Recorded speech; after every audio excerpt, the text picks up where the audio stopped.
One of the themes also that that comes up over and over again with chronic illness, and I know for myself too, is, reaching that point of hopelessness or helplessness. Yeah. And there becomes a learned helplessness on top of that when you get punted from doctor to doctor to doctor. Right. So are we perpetuating illness as well? Welcome to the Doctor's Pharmacy. This is Dr. Mark Hyman, and that's pharmacy with an F, F-A-R-M-A-C-Y, a place for conversations that matter. And if you've been ill, if you know someone who's been ill, if you've had struggles with chronic disease like I have, and like our guest has, then this show is going to help you figure out a different way of thinking about it and give you hope. Because a lot of times when we get sick, we feel hopeless, and that's not good, because we actually have ways to think about disease quite differently. And our guest today is going to share, as a physician, how she's reimagined medicine for herself, as well as used a new medicine to help heal her chronic diseases. Our guest is Dr. Cynthia Li. She received her medical degree from the University of Texas Southwestern Medical Center in Dallas. She's practicing internist in many settings. She's been at Kaiser Permanente, San Francisco General Hospital, St. Anthony's Medical Clinic.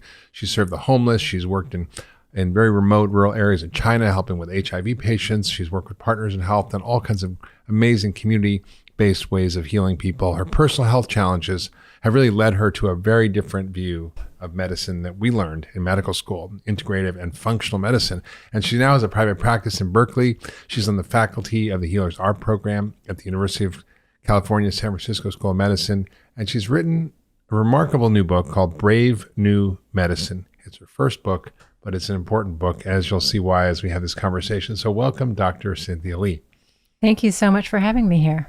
So we were just chatting before the show, and it was kind of remarkable hearing your story, because it seems in a lot of ways we've gone down the same path, which is trained in traditional medicine, both suffered from a series of different chronic diseases, which were mysterious and strange that traditional medicine can't help with. And we both were in China and got sick. We both had GI issues and got sick. We both, had mold in our houses and got sick. We both had Lyme disease and got sick. So it's kind of fascinating. And I just sort of want to unpack your story, because you had everything. You had a great career in medicine. You have a fantastic marriage, beautiful kids. And then, like happens to many people, one day you're fine, and the next day you're not. And everything falls apart, and you had this mysterious symptoms that traditional medicine couldn't solve. Your test came back, quote, normal, but you weren't feeling normal. Your doctors were confused. You were lost. You were in bed. You couldn't get out of bed with young kids. And that's really the beginning of the change in your career that led to discovering a new way to heal yourself. So can you take us through that journey, and where did you come from, and how did you get here? Oh my God. Yeah. Well, first of all, this is not a journey I would wish on anybody. No. So, I mean, when we were comparing our path, notes, I thought, my God, I would not wish this on anyone. I mean, I know that millions of Americans suffer from these kinds of mystery conditions that are very debilitating. So this is not a spurious experience by any means. Although many doctors go, well, we can't figure it out. Your tests are normal. There must be all in your head, right? Exactly. And and I went through that myself. My own health challenges did not fit my own paradigm. So for a long time, I was stuck in my head, like I just need to get past it. So just to kind of go backwards a little bit, about 15 years ago, I was a few years out of residency. So I was at this place in my professional life where I felt a sense of mastery, right? I knew the studies pat, I knew the protocols pat. I was running ERs and just feeling like, okay, I've got this. You were a master of your craft. Yes. And I felt really proud of where I had come to in my life. And I had married the love of my life. I did something really radical. I had always been sort of the good girl, the conventional girl, which is funny why, I ended up taking this very unconventional path as far as this culture is concerned. I had a very conventional upbringing, and my husband and I, shortly after we got married, I did something radical, and I quit my job and we traveled the world for 6 months. No itinerary, just a backpack with, a few necessaries in them. And I felt so free and so alive. And after we returned, I started a job at the county hospital where I was working with underserved patients and really found my calling. So it was during this time that I got pregnant. And again, the pregnancy was easy. 9 months later, we had this miracle of a baby. We were thrilled. But it was 3 months after that I started feeling off. And started feeling really tired. My hair was falling out. I was losing weight. Like super rapidly. And again, it's just one of those things that I think as not wanting to complain, as our culture tends to do, is normalize, unwellness to where you sort of tolerate it. And so I thought it was all postpartum stuff. Suck it up and push through. Exactly. Suck it up. And, and a lot of times things resolve and, life goes on, which I had learned in residency, right? The best healer is time. Everything goes away if you just leave it alone. Right. What doesn't kill you makes you stronger, right? I didn't realize at the time that only works for acute things, not chronic.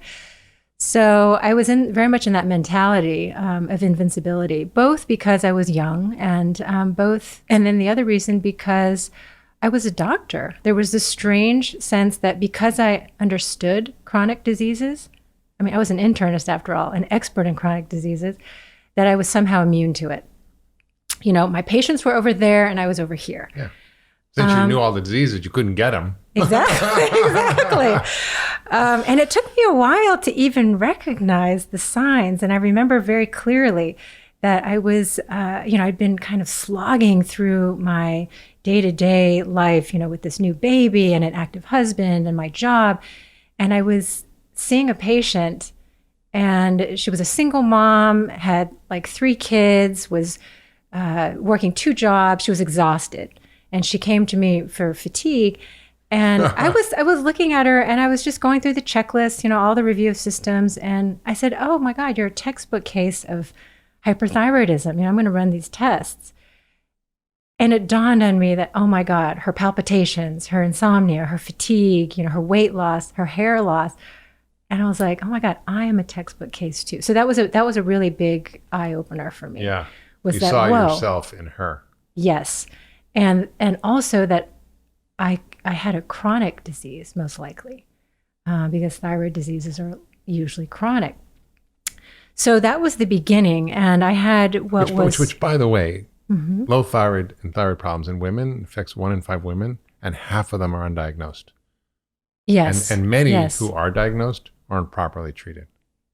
Absolutely. Absolutely. And I think it goes to the fact that we dismiss symptoms that are, they're seemingly vague, right? Fatigue. I'm tired. I'm a little depressed. I'm not functioning sex. My skin's a little dry. My hair's thinning.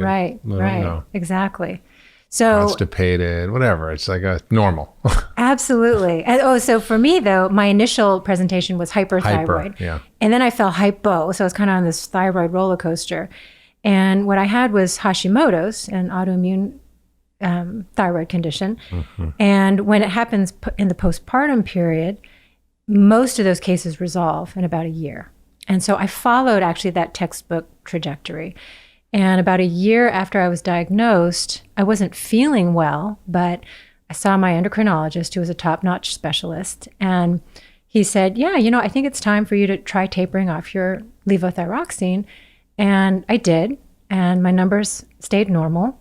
And I was, by his book and by my book, I was cured. But you still felt like crap. I still felt exactly the same. So it goes to show, where I was in my mindset was, what the paradigm that we're trained in superseded my own experience. Yeah. And what we're trained in is that everything hinges on the diagnosis. Yeah. If you don't have a diagnosis, and you have no treatment. Test, right. And the diagnosis is a set of criteria, or it's a lab test, or it's a pathology report. it's something very, very concrete. So I'm living my life, and I was still living a full life. So I was also basing health on functionality. Yeah. You were managing. Yes. I was managing, and I was managing quite well. So then a couple of years later, my husband, our then toddler, and I take a trip to Beijing. And my parents and my sister were living there at the time. So I had taken these trips annually, and we went, and I had a very dramatic experience there. Before you go on, I just want to sort of clarify for people. Yeah. For those who haven't been to Beijing, it's been cleaned up a little bit, but on a sunny day, you can't see a building across the street because the air is so thick with pollution. And most of it is from coal, raw coal that they burn, and from some of the inversions that come from the weather patterns from the Gobi Desert. And it's so bad that many people in Beijing walk around with masks, literally with face masks. Yes. You might have seen those pictures. So we're not talking about just a little pollution. We're talking about air so thick that you can basically cut it with a knife on a sunny day and can't see the sun. Yes. Yeah. I mean, my sister taught elementary school when she was there, and every day they would get these, these color signals about whether or not they could go out. And there were many days where they couldn't even go out at all. Stay indoors with heavy duty air purifiers going on. So yes, it was. So you went to very Beijing. Polluted. So I went to Beijing. A nice family trip.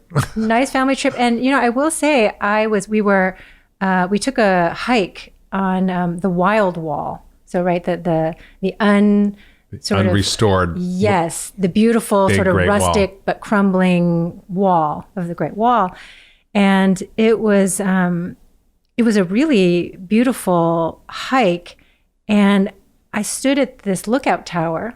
And I said to my husband, I feel like myself again.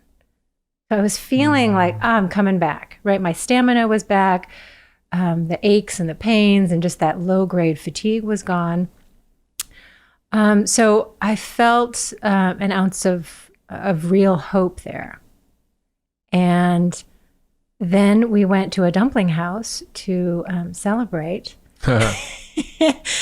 And... you had asked me before this, what might have triggered this turning point. I was eating... Dumpling disease? I don't know, but I was eating a ton of things, some of which were like tons of different kinds of fungus, right? Yeah. Mushrooms, things that are, can be immunologically triggering as well. Yeah. So I have no idea if that had anything to do with it, if it was just the foreign food proteins. But I was having the feast of my life when I suddenly felt like I was going to pass out, and I was going through all the, differential diagnoses in my head, and heat stroke, dehydration. I was drinking water, but suddenly, before I know it, my life flashes before me, and I think I'm going to die, and then I pass out. So I come to in an emergency room in downtown Beijing, and when I came to, I just came to a body that really wasn't my own. I didn't recognize myself. I could barely move my muscles. The entire room was spinning around as if I was on a boat that was really, really being tossed around in the high seas. Yes. And that was something that was completely outside of my own box. As a doctor, I was calling the shots in the ER because the doctor overseeing me was a resident. Yeah. And I've had that experience being in a hospital in Thailand with severe gastroenteritis, telling him what to do. Yes. It's challenging being sick, but it's challenging being a doctor who's sick because people are still looking to you to, number one, stay calm, and number two, figure out what's going on. And I was using my really, basic Mandarin too, trying to communicate. I also realized that I had brain fog. I didn't know it at the time. I couldn't remember things. I was looking at my own EKG, which was normal, but I couldn't quite read it. You had a broken brain. I had read, thousands of those, right? Yeah. So I was, kind of in a state of shock, but really just trying to push through the misery of it. And in the smattering of tests, they did stabilize my blood pressure, which was low. I got IV saline, and but all the tests turned out normal, as they so often do in these mystery conditions. Your head, right, Dr. Li? And the one that did not turn out normal was one that I really ordered as a precautionary test that we do for all young women. It was a pregnancy test, and that came back positive. So that was, again, a huge shock. And my husband and I were really trying to wrap our heads around the fact that I felt like I was going to die. But then, oh my God, wait a minute, like I'm pregnant. Yeah. So, and I'm miserable. So at the time, I did not realize that this was going to be a decade-long journey. And you mentioned that you had a GI problem then, right? Yes, well, that didn't manifest until the very next day. The next day, I started having nausea, vomiting, and diarrhea. And people said, well, it's probably the pregnancy and whatever you got, this dehydration, you just overdid it. But then my husband and my daughter got it too. So I realized, okay, you know what? There's a gastroenteritis going on. All of this was in hindsight, though. I wasn't. So you went from like literally the top of the mountain on the Great Wall, feeling the best you felt in years, to like the worst you could possibly feel. Yes. In a matter of days. Yes, and we were scheduled to get on our plane trip home like 3 days later after the ER visit, and I didn't. It was some miracle that I made it, but I had my first full-blown panic attack as we boarded the plane because I was so weak and I barely made it on. I was in a wheelchair and I was thinking 13 hours. Like, what if something happens? I can't do this. But I made it. I made it back home. And I remember calling my medical director and saying, I got a gastroenteritis and I am in the early throes of pregnancy. I'm going to need an extra week to recover, but I'll be back. Yeah. Or so you thought. So I thought, and I never did. I never returned. So that was really the beginning of the rest of my life. And it took me being housebound for 2 years to break out of that paradigm that I knew. So you were still looking at traditional medicine to solve the problem, and they weren't giving any answers, and you went to see everybody. Yes, I went to see specialist after specialist, and again, another sort of You're mystery. Like, you're depressed, take Prozac, right? Yes, well, I mean, even things like I was afraid to say I was depressed because I was like, I don't want to kill myself. I'm just miserable. Yeah. Like I'm miserable. Depressed. I'm not depressed. Yes. But I knew from the other side what doctors did with patients like me. So I had a lot of symptoms that I kept to myself. What they did meaning, antidepressants or potential, a major psychiatric evaluation or getting stigmatized as a difficult patient.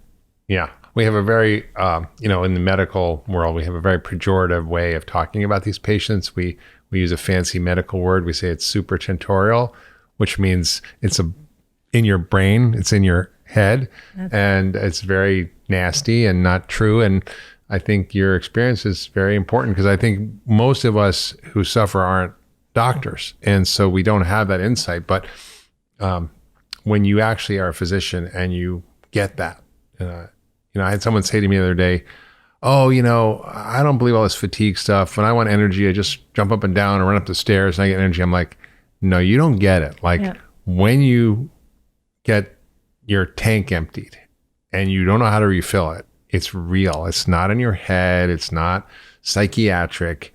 It's your biology." And I had exactly the same experience. So I get it. And it's sort of what led me to be a functional medicine physician and to so be passionate about telling the world, which is I think also why you write your book, to sort of share with the world, look, like I'm a physician.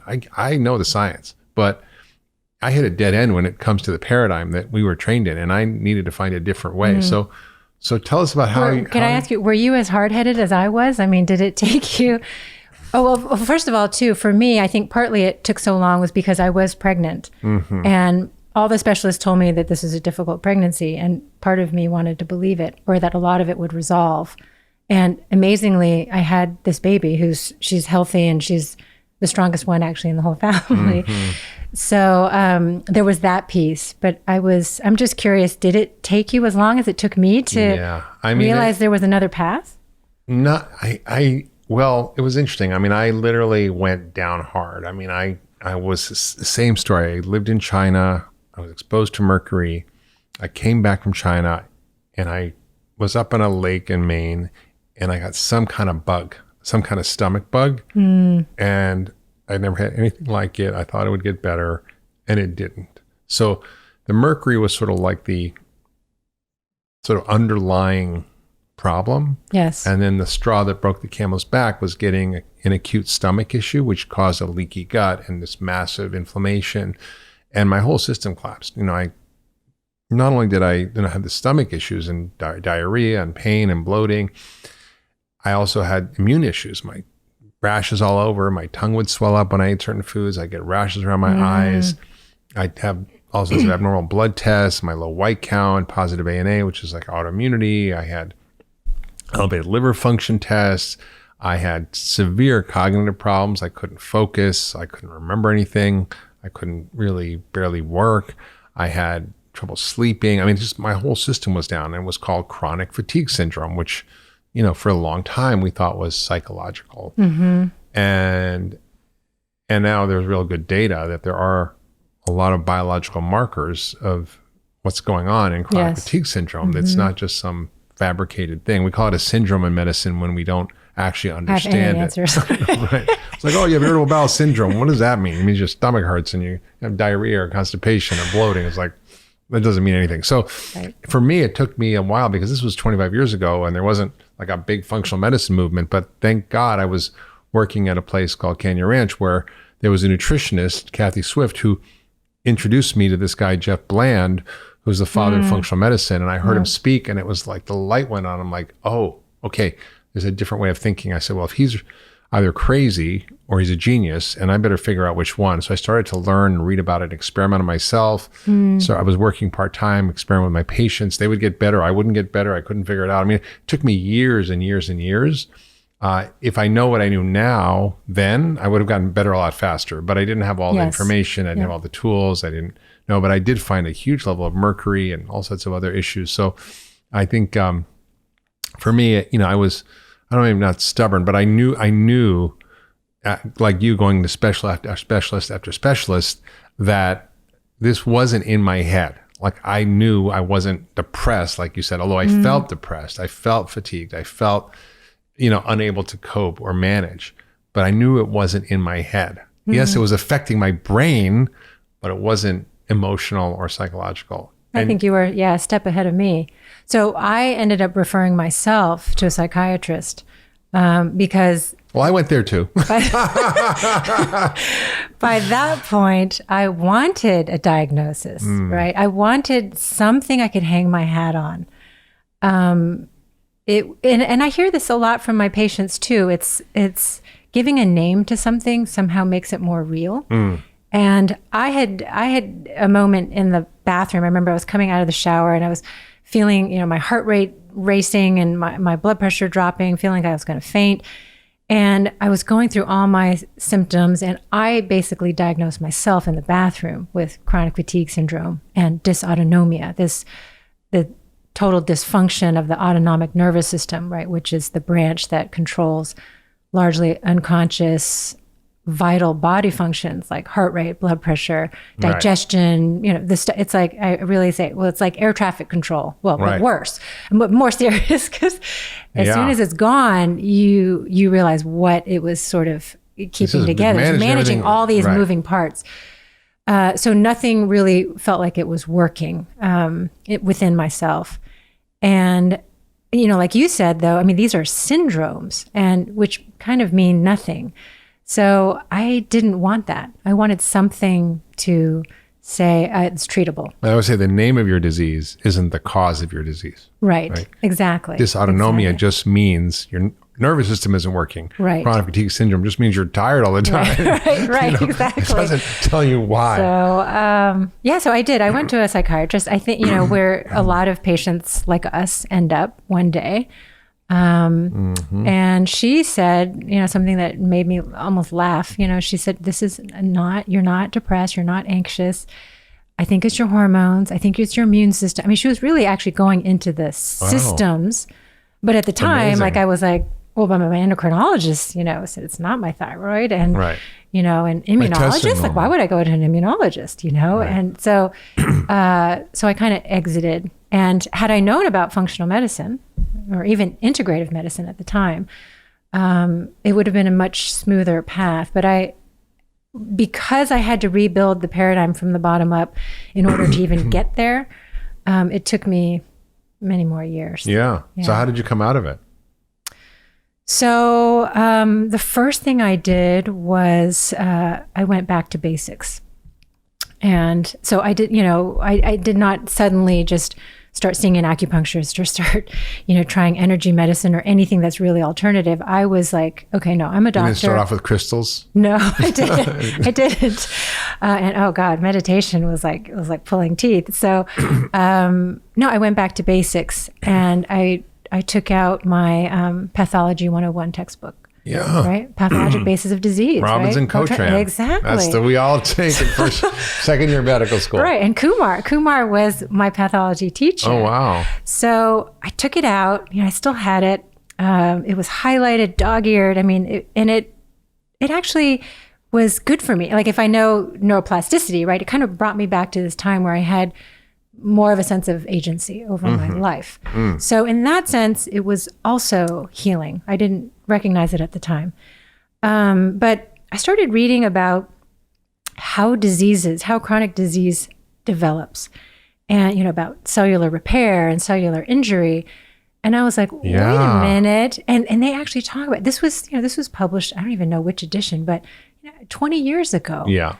Where they say the one cause, one effect paradigm does not work anymore. Yeah. Right? Yeah. We're in this complex living environment where nutrition matters, where environmental toxins, I mean, this is 20 years ago. Yeah.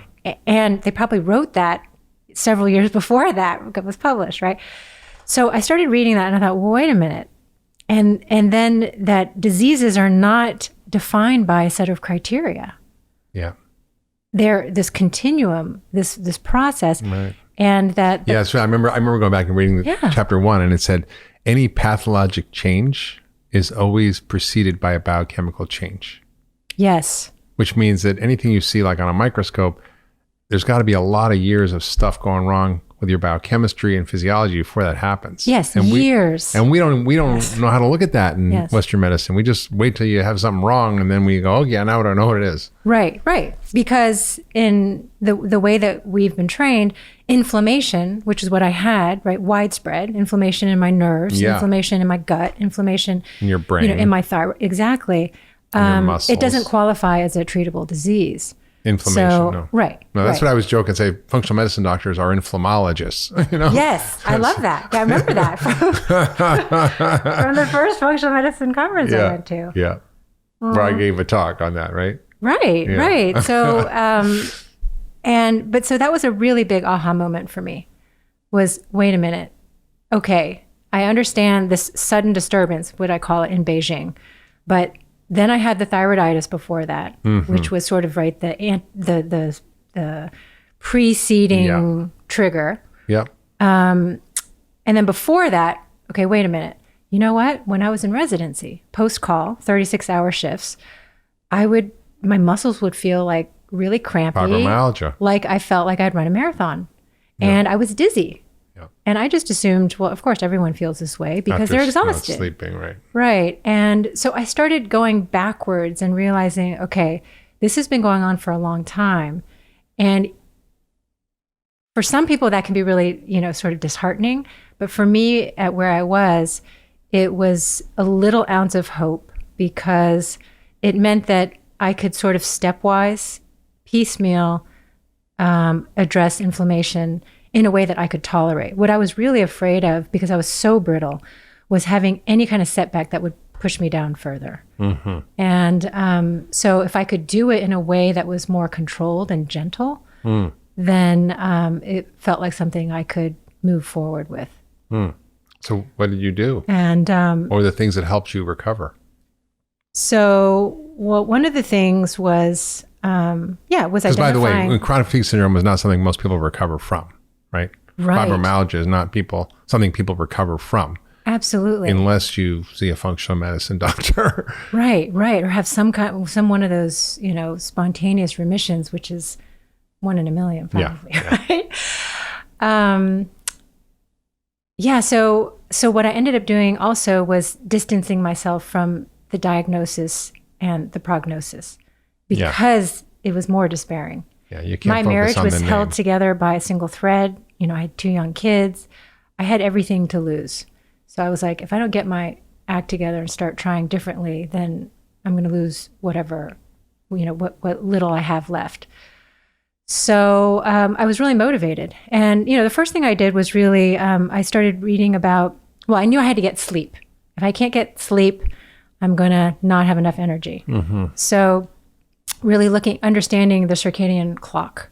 And, I learned things that I was surprised I didn't know already. I knew about the pineal gland and the hypothalamus, and we have this master clock, and we have jet lag, and that's why. But I didn't know about every organ having its own clock, and own rhythm.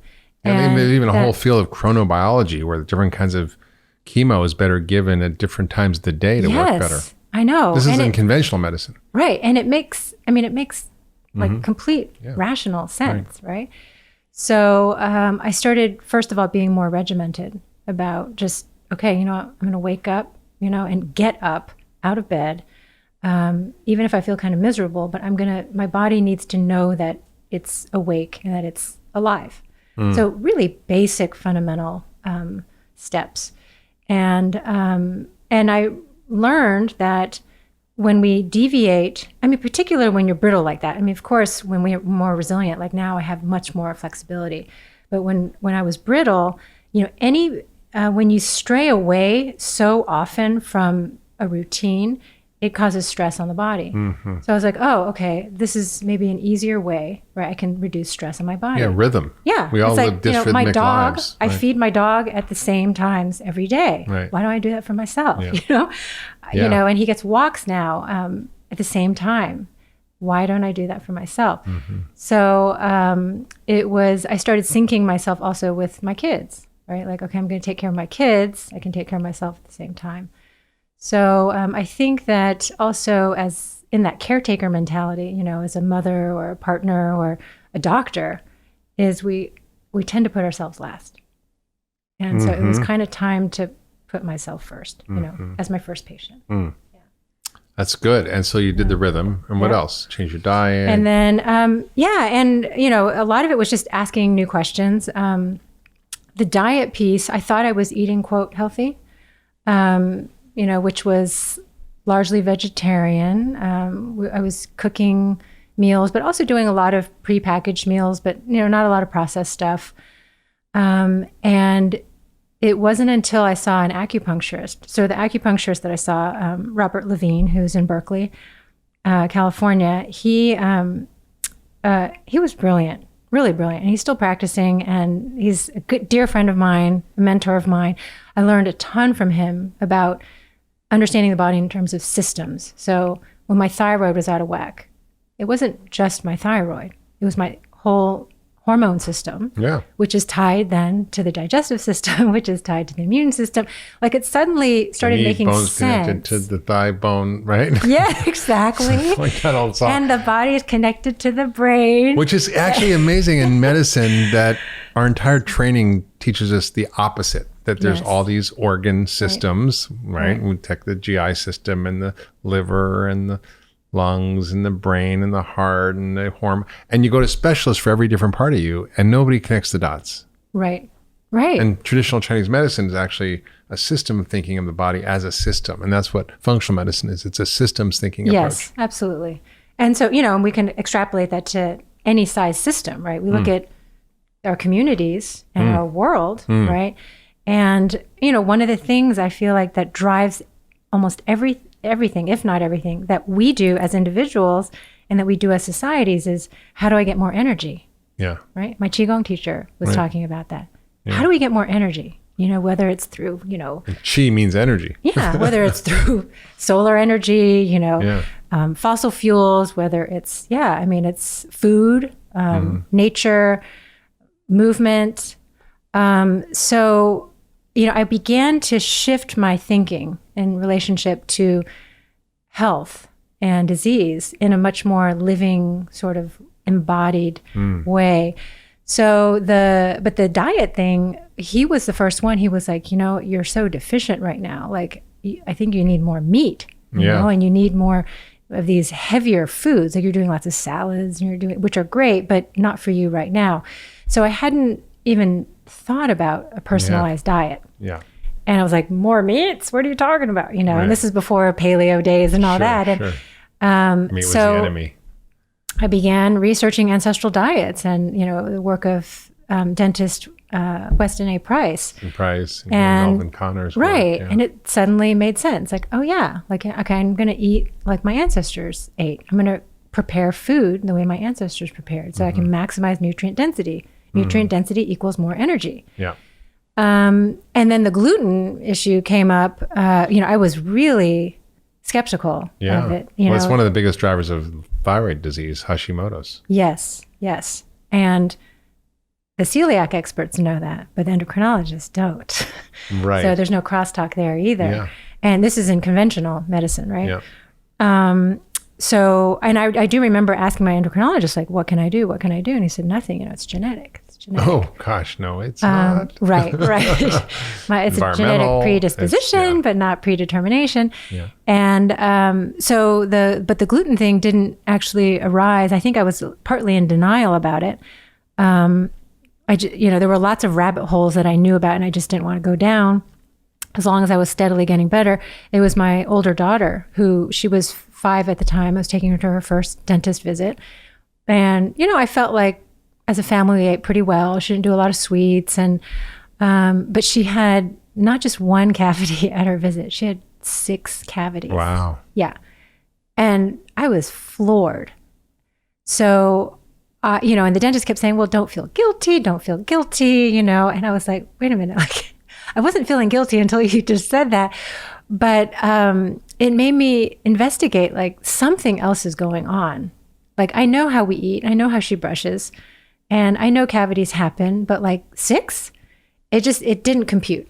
So I started researching, and that's when I came across Weston A. Price's work around the condition of teeth tied directly to diet, but then going deeper. And then in my research, I came across gluten, and gluten causing enamel defects, gluten, causing inflammation in the gut, which therefore could translate into poor oral hygiene or just conditioning of the gums and the teeth. And so that was just kind of another step in that process when I realized, I got to go back. And again, this is not unconventional. This is just traditional science. Hippocrates said all diseases begin in the gut. Right? Yeah. So we're just kind of going back. And I realized I have to learn how to heal my gut as another step. And did you still have digestive symptoms after that initial gastroenteritis in China, or did it get better? They were largely quiescent until I removed gluten. And I removed gluten, and I had massive withdrawal. Diarrhea, irritable bowel, and and again, this was kind of before the time that I realized I understood about detox and how healing happens. Is that often it gets a lot worse before it gets better, and that it could be a good sign. Mm-hmm. So I was really frightened by how severe my reaction was when I stopped gluten. So I was thinking it was a bad thing. But then, you know what? I stuck with it, and a week later it calmed down, and then my health improved a notch. So, and not only that, but we changed the way that our whole family ate. And my younger daughter, so my older daughter's teeth, really basically resolved. I mean, they became really strong. Some of her cavities even filled, like they recalcified and didn't have to get filled. my younger daughter, who didn't really have any thing that, was alarming, but she had like this perioral eczema, which is this dermatitis, which is very difficult to treat with. It's often dairy or with yeast. Steroids. I mean, which is how we treat most dermatitis. Anything red on the skin, they put steroids on it. Exactly. Exactly. Why is the skin irritated? Right, Coming from the inside, not the outside. So she had that, and she would get asthma when she got colds, and both of those Are totally resolved. Yeah. Off of gluten. Well, off of gluten, but also doing the ancestral diet. Mm-hmm. So off of dairy. Yes. Mm-hmm. Yes. Yeah. And, so it was just one of those things. I was like, you can't make this stuff up. Mm-mm. And this stuff isn't written up. And it's very individualized. So, but if you look in the literature, doctors say, where's the evidence? Where's the evidence? Well, there's 900,000 papers published every year. Most doctors haven't read that many of them. And the truth is that most of the ones that are on these subjects are completely ignored. And when you put all the dots together, there's a pattern there in the data that suggests that these things are real, that there is something called leaky gut, that there is inflammation that comes from the microbiome, that, foods do cause reactions in the body that lead to all these diseases, that heavy metals and toxins are an issue that cause disease. I mean, there's no lack of data. It's just not data that doctors pay attention to in the literature. Right. And, and it takes on average 14 years. I thought this 17. 17. Yeah. Oh, God. That's on a good day. For information. That's on a good day. Information and research to translate over to clinical care. Yeah, I think that's on a good day. The guy who discovered that we should wash our hands before giving any surgery or childbirth was basically ridiculed for suggesting that doctors could be causing their patients to get sick by not washing their hands, and he was basically exiled and ended up dying in sort of disgrace with no money and excommunicated from the medical community, Semmelweis, and it took 50 years for them to go, oh yeah, maybe we should wash our hands. Oh my God. No. Where's the science on that, right? Yeah, right. Well, it was an anathema to doctors that, you could suggest that a doctor would be causing their patients to die from childbirth fever because they didn't wash their hands. That's nonsense. So that it is tough to change medical paradigms. Right. But I mean, some of it is common sense. Yeah. We don't need science to show us that, right? Well, I mean, when they didn't know about bacteria, common sense was, Yeah, that's true. That's true. Yeah. So, yeah, I mean, I kind of just did this stepwise progression to get to the point where I was much more able to get out of the house. Yeah. And then, and one of the things I also explored, which I would say maybe is down the unconventional path, was I began to shadow integrative doctors on just different paths in integrative medicine, or sort of, I didn't actually know about functional medicine at the time. So I was shadowing an anthroposophical medicine doc, someone doing like sort of anti-aging hormone therapies. And then it was when I was shadowing a integrative pediatrician who said, well, what are you, I was still unwell. Had taken off work for a couple of years, but I was starting to think like, how would it look if I were to return to work? Like, what are the different ways I could practice? Yeah. And it was the pediatrician who said, well, what are you interested in? I said, well, I love the traditional Chinese medicine paradigm. It makes so much sense to me, the systems thinking, and about the gut, sort of being the foundation of healing. And I'm really, ancestral health, figures into it. And she said, it sounds like you're interested in functional medicine. I was like, what is that? What's that? What is that? So, and she really strongly recommended that I go take this course with the Institute for Functional Medicine. Yeah. So it was sort of a bone for me, right? Like I was aiming to get healthy enough to be able to travel, to go attend a conference. And so, and it came to Santa Monica, and I live in the Bay Area. So it felt doable. It wasn't, cross country. And I went, and it was, I think I had that aha moment like you did when you listened to Jeff Bland. I was like, oh my God. And like, this is something that's been developed and developing, and there's a framework. I don't have to make this up. No. So it was a really important turning point for me. It gave me hope, both in, as a as a patient, but also as a doctor. How can I give back? What it did also cause was it caused a little bit of anxiety. Yeah, because you have to relearn medicine. I had to relearn medicine, but then suddenly I went from having no or very few options to having infinite options. And how to get better? Yeah. Yeah. Right? Okay, like which diet when, which supplements, what do I, what do I rule myself out for? Mold and mercury and all these things. And it felt very overwhelming. Mm-hmm. And so that's when I ended up, I actually didn't choose this. I did. And, I had a very unconventional navigator. We had a visit from some friends of ours who ended up staying with us. And we had known them for years, but they'd never stayed with us. And we've always known them through sort of the sustainability work, right? Mm-hmm. So I had been doing environmental health. My husband is in public policy around renewable energy. So we knew them through work circles. And anyways, we were hosting them for a weekend and they come. We knew that the wife, Pia, was also clairvoyant. So she was a sustainable architect, and her husband was one of the leading climate physicists. So there was that's this a very handy skill to have. Exactly. So they're a very dynamic couple. We knew about her clairvoyance through sort of hearsay, but we had never experienced it up front, and kind of never really were curious enough to go there. Woo-woo. Oh yeah, exactly. That's how I felt. Yeah. So they ended up staying in our house. And one of the things was that my younger daughter was having night terrors and for 4 months, which did not bode well for my insomnia. And we had tried everything. I mean, and actually gone out kind of on an alternative limb too, right? She was doing like chamomile drops and, some homeopathy, but nothing really touched her. And so Pia walks into her house and she starts coughing. And she said, there's something going on. The energy in this house is really heavy. Do you guys feel it? And we were all looking at each other like, okay, woo-hoo, Right. And she said, well, but it's really heavy. And so she said, okay, do you mind if I just walk around? So she's walking around and she said it's heaviest in the girl's room. And so, nothing opens your mind like desperation, right? So, sure, right. So I just said, people only change when they have, when they don't have any P syndrome anymore.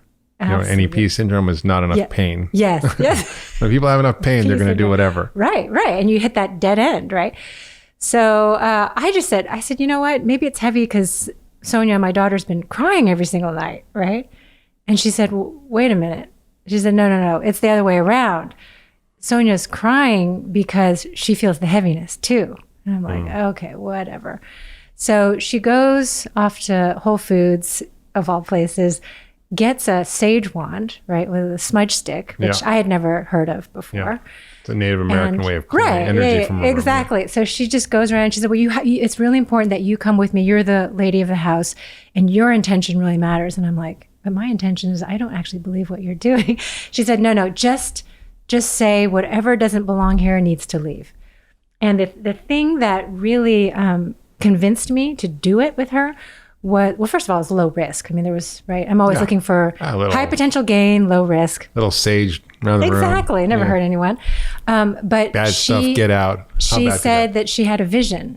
And she described this vision of this man, tall, slender, reddish brown hair, balding right here, wearing a plaid shirt. And it sent chills down my just throughout my body because this was the seller of the house who we'd met 3 times, like to a T. Wow. And so she said, he had died. He had not died. He had moved out, but he had not wanted to move out. Oh. And she said, that's just what keeps coming to me when I look at the energy. And I was like, okay, whoa.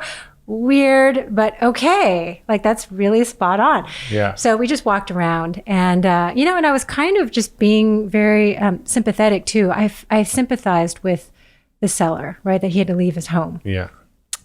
So, but I wasn't holding my breath. And from that night on, Sonia slept soundly. Amazing. I mean, to this day, she's an incredible sleeper. So, and then there was still part of me who was like, well, there's no control. How do we really know? Maybe it was coincidental. But before Pia left, what she did was she said, I actually approached her and I said, well, if you can lift the heaviness in a house, can you lift What's wrong with me? Can you lift the heaviness in my body? I mean, I'm much smaller than this house.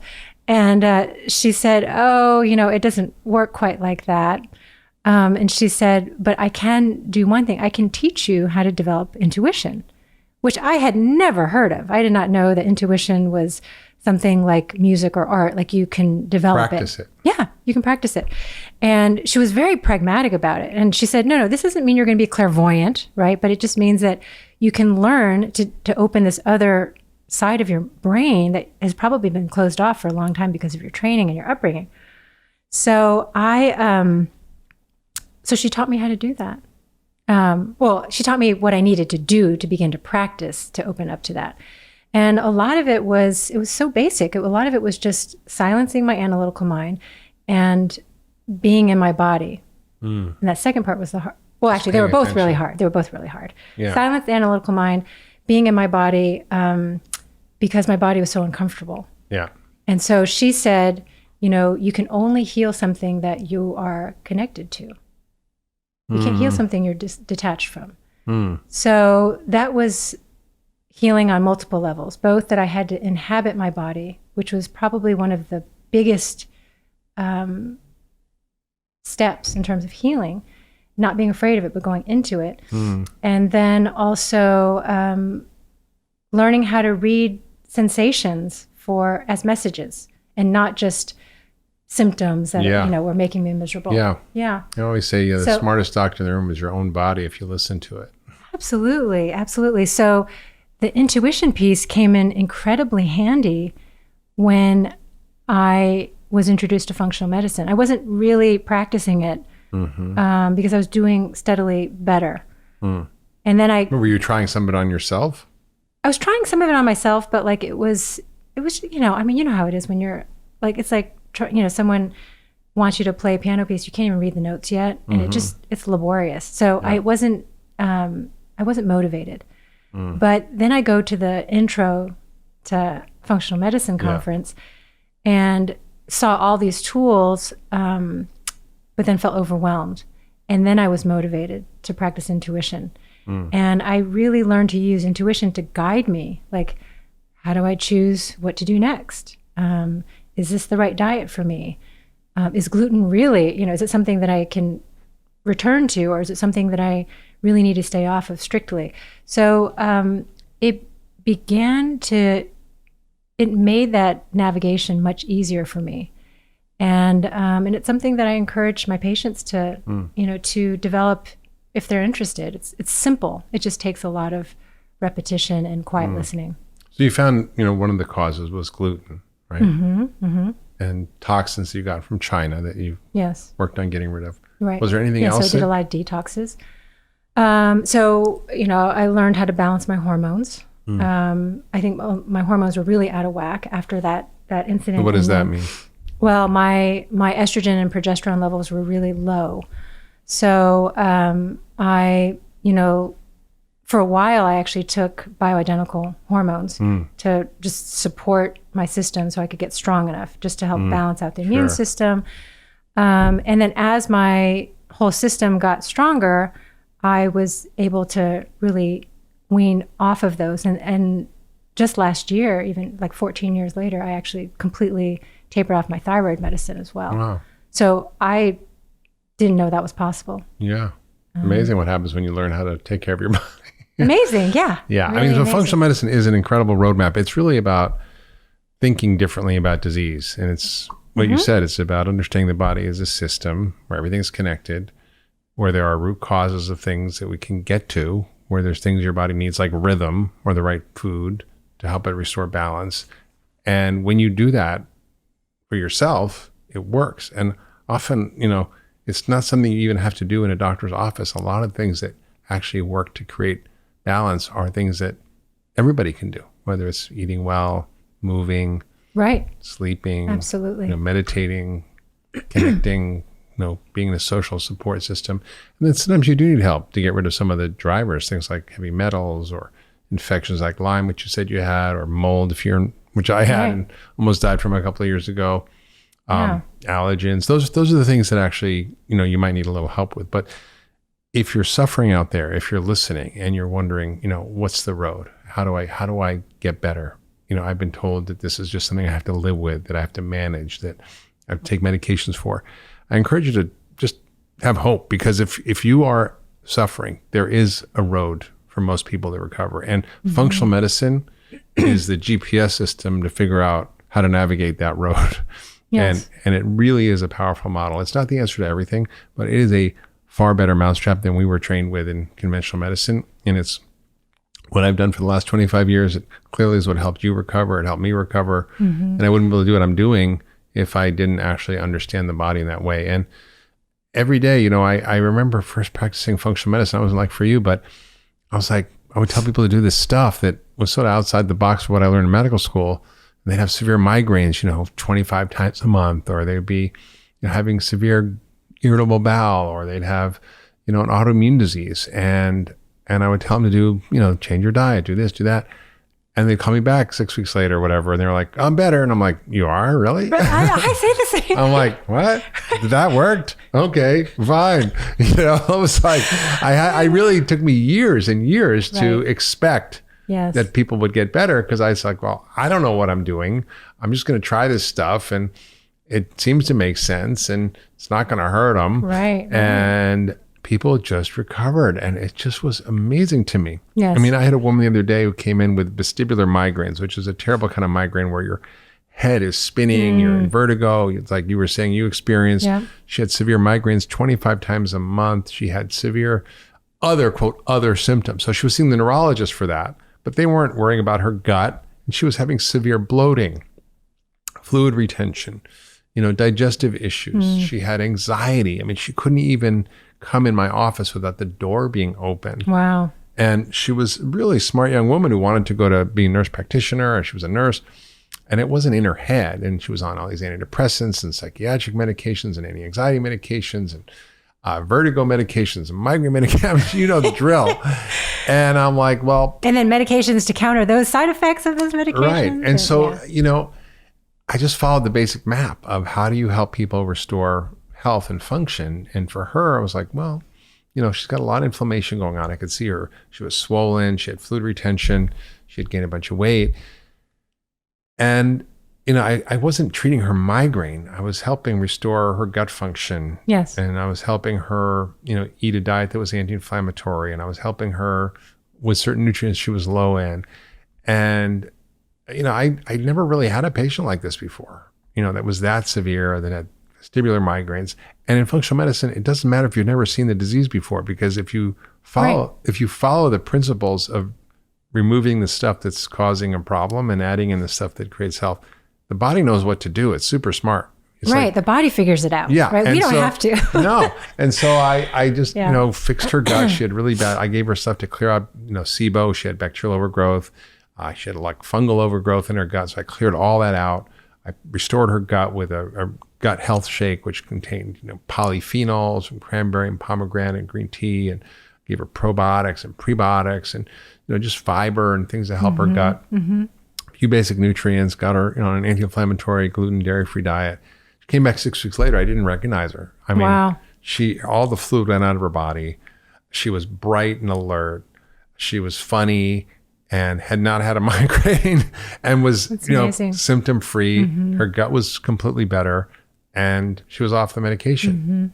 That's amazing. That just but I don't want to discount also the fact that you acknowledged her and validated her, right? I mean, which is a huge piece of I'm healing. like, you're not crazy. You saw her. Yeah, right. I saw her, right? I mean, she was in bed, and I could tell she wasn't a malingerer. She wasn't a whiner. Right. But it's easy to dismiss these patients and go, well, it's just, they're just psychological or whatever. Just give them some meds and kick them on their way. Right, but then they're psychological because they feel miserable, right? Right. Well, that's very important. I mean, right. I'm like, wait a minute. Like, okay, if we your call body these isn't things, working, your brain isn't right. going The to difficult patients are the ones who are really suffering, right? That's why they keep coming back. That's why they're irritable. That's why.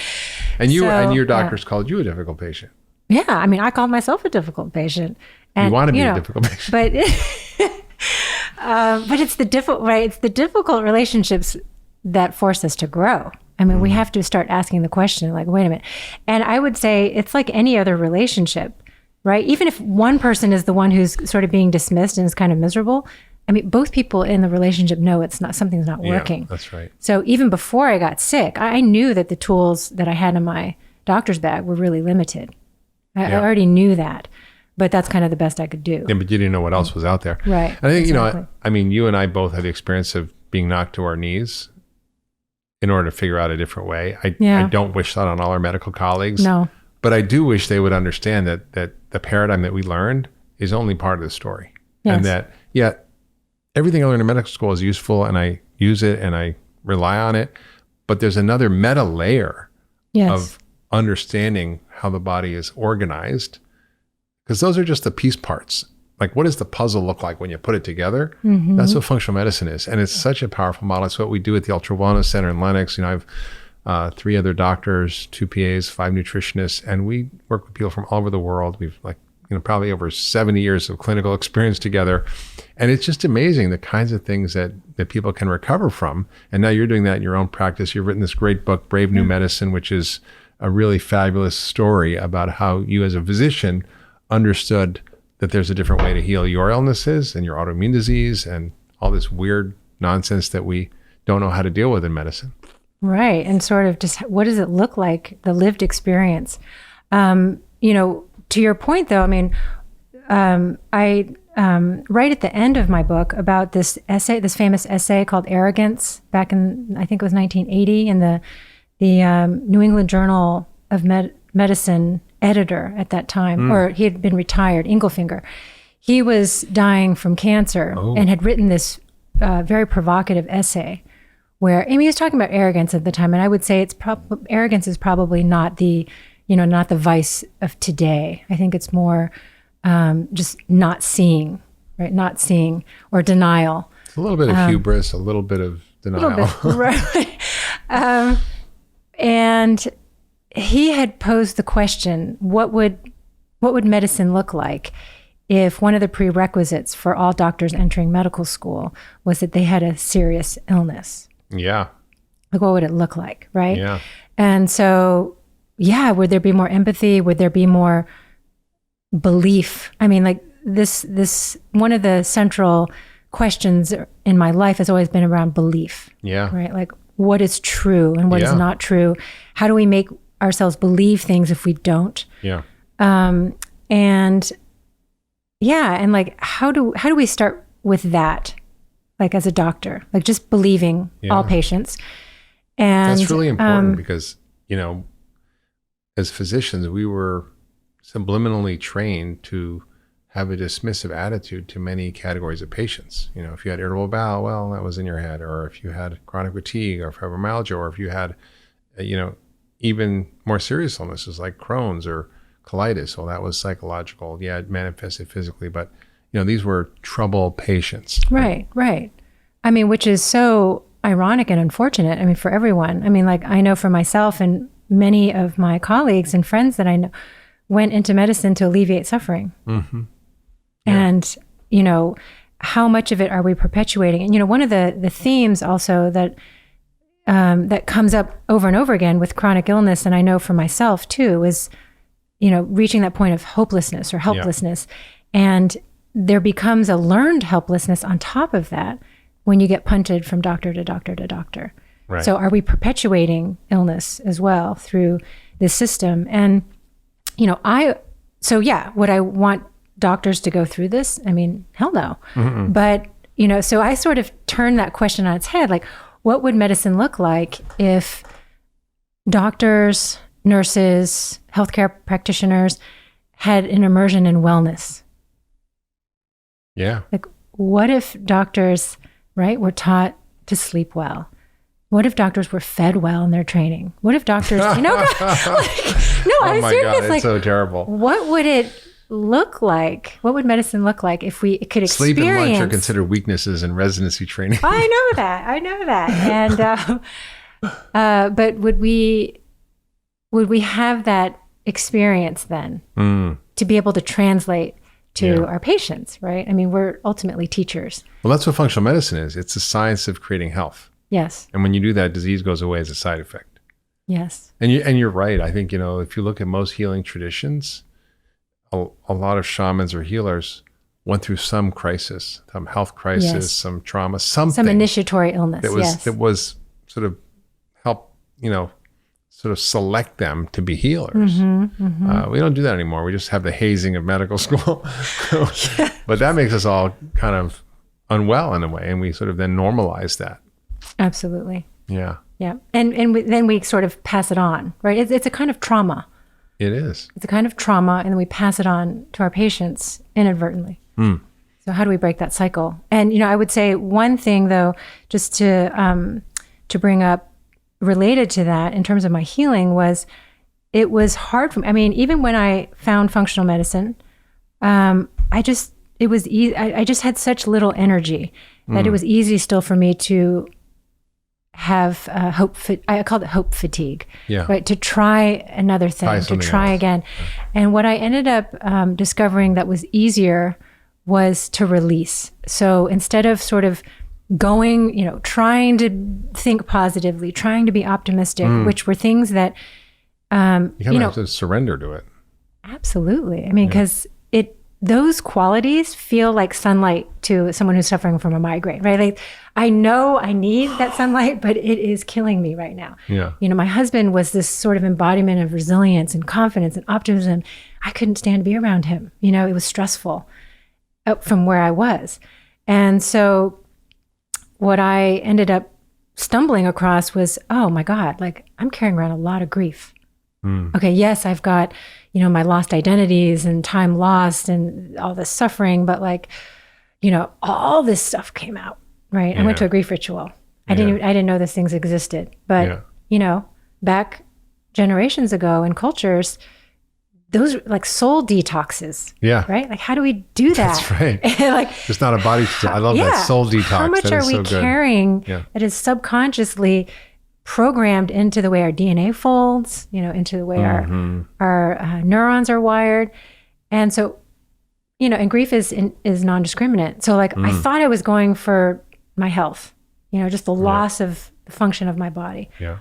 And all this stuff came out, cobwebs, right? Just, from childhood, from, residency, relationships in the past. And then the shame of having this mysterious illness. Yeah. The The shame doctor, of you're being not a supposed to get doctor sick. who cannot figure it out. Yeah.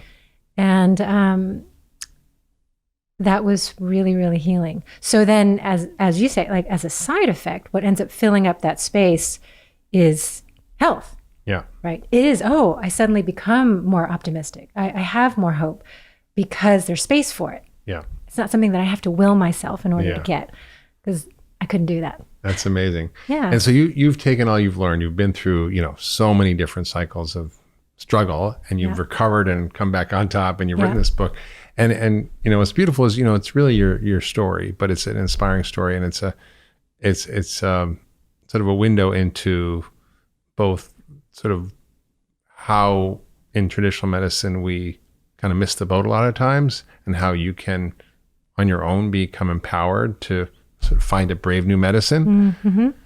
But you also share at the end of the book, 15 steps that are about healing, about how to care for your body and how to heal. So in a way, you sort of make it really simple for people in how to actually create health for themselves. Can you take us through those? Yeah. So, I mean, a lot of the steps were ones that we covered. And so the way that I sort of live through the experience of my healing journey is, was really through the journal that I kept. And the journal was something that I'd kept since I was a little girl. And so when I sort of made that shift, like, I've got to try differently, go back to Pathology 101, review inflammation. Okay, what's my first step? Like, this is going to be my experiment. I'm an N of one. I'm my own doctor. I'm my own patient. Life is an experiment. Step number one, ask new questions. And so then, number two, I think, was the resetting my inner clock, right? Number three. Rhythm. So Right, I kind of, I just build it stepwise as I'm living through my healing journey. So it's a how-to, but it's sort of But it's an really organic. detailed. I mean, it's really beautiful. Yeah, It's simple. yeah. Like, how do you set your rhythm? How do you sleep? Yes. How do you give yourself permission to receive and have people help you, right? Right. Which was, was really challenging. Yeah. because, I stopped driving for quite a while. And yeah, most people were just like, oh my God, that's just horrible. Like, how do you you can't even get around. And you know what? I started thinking about like, who can I carpool with? Yeah. Who can get a ride from? It ended up being a strange community building experience. And we can do it ourselves. I can do it myself. Right. And then I realized also, I don't have to live my life so fast, right? I can slow things down. I can wait for a carpool. So there's a lot of things I think that happen with healing. Like, for instance, a diet. I might prescribe a diet that's healing for myself or my family or my patients. And maybe it's less about the diet per se than just getting them to connect to their food. Right. Getting them to connect to their bodies, and they're paying attention, and they're treating themselves with love. Like, so how much is that? Right. Beautiful. Get a daily dose of nature, detoxify your house and yourself. And it's really well laid out and very simple. It's almost like you've taken all the concepts of functional medicine and traditional Chinese medicine and everything you know about healing and integrative medicine, put it into really very practical, simple things. And some of them are kind of strange, like let your intuition tell your thinking mind where to look next, right? So now that's a quote that I took from Jonas Salk, right? One of the inventor of one of the polio vaccines. Yeah. And that was another thing that was sort of reassuring to me when sometimes I thought, well, I'm getting too woo-woo out there. But really looking at scientists, forefathers of modern medicine who they let their intuition sort of guide their discoveries. Yep. So I was like, oh, again, like it's not woo-woo. Why are we calling it woo-woo? It's actually very human. Yeah, it's We've just forgotten it in our culture. And there's so many other great things here, like heal your gut and the basics of a 30-day diet reset, which is super important because diet drives so much disease, as people know. Yes. And breaking old habits and just having pleasure and looking for root causes. I mean, surviving love and loss, really, really fantastic. Claiming your purpose, finding your story. I mean, these are just real nuggets of wisdom around healing that you've really come to the hard way. Yes. And practicing pleasure is my favorite prescription. Yeah, that's a good. It's amazing how many patients won't do that unless a doctor prescribes it to them. Yeah, it's really true. I think we don't prioritize fun and play and joy and it's so great. Well, you just have shared such a wonderful story about how sick you could be, how sick we get, and how much illness there is, and your own road out of it. I think is inspiring for so many people, and I think I really feel like that's really why you do what you do. It's why I do what I do. It's why we spend time teaching and sharing, because there are so many people who suffer unnecessarily, who suffer needlessly, and there is a way forward. So thank you for sharing that. Thank you so much for having me. And I would just, this taboo about doctors not disclosing their health problems. It's, there are a lot of doctors suffering out there too. It's so true. Yeah. I think, my advice to doctors listening is to tell your story, share with your patients. Absolutely. Don't have this, doctor-patient relationship, which is sort of very distant and estranged. Be a human. Let them know who you are. And that always works. And it builds a relationship. It helps them know that you've suffered through it. And I mean, even if you haven't suffered, you can share something. So absolutely. Thank you for sharing your story. And everybody should get Brave New Medicine, a doctor's unconventional path to healing her autoimmune illness. It's been out since September 1st, 2019. It's a wonderful story, very inspiring and very practical. So thank you for joining us. Absolutely. Thank you. And you've been listening to The Doctor's Pharmacy. This is Dr. Mark Hyman. If you love the show, please leave a comment. Please share it with your friends and family on Facebook or Twitter or social media. And if you don't already subscribe, please subscribe wherever you get your podcasts. And we'll see you next time on The Doctor's Pharmacy. Hi, everyone. It's Dr. Mark Hyman. So 2 quick things. Number 1, thanks so much for listening to this week's podcast. It really means a lot to me. If you love the podcast, I'd really appreciate you sharing with your friends and family. Second, I want to tell you about a brand new newsletter I started called Mark's Picks. Every week, I'm going to send out a list of a few things that I've been using to take my own health to the next level. This could be books, podcasts, research that I found, supplement recommendations, recipes, or even gadgets. I use a few of those. And if you'd like to get access to this free weekly list, all you have to do is visit drhyman.com/picks. That's drhyman.com/picks. I'll only email you once a week, I promise, and I'll never send you anything else besides my own recommendations. So just go to drhyman.com/picks, that's PICKS, to sign up free today.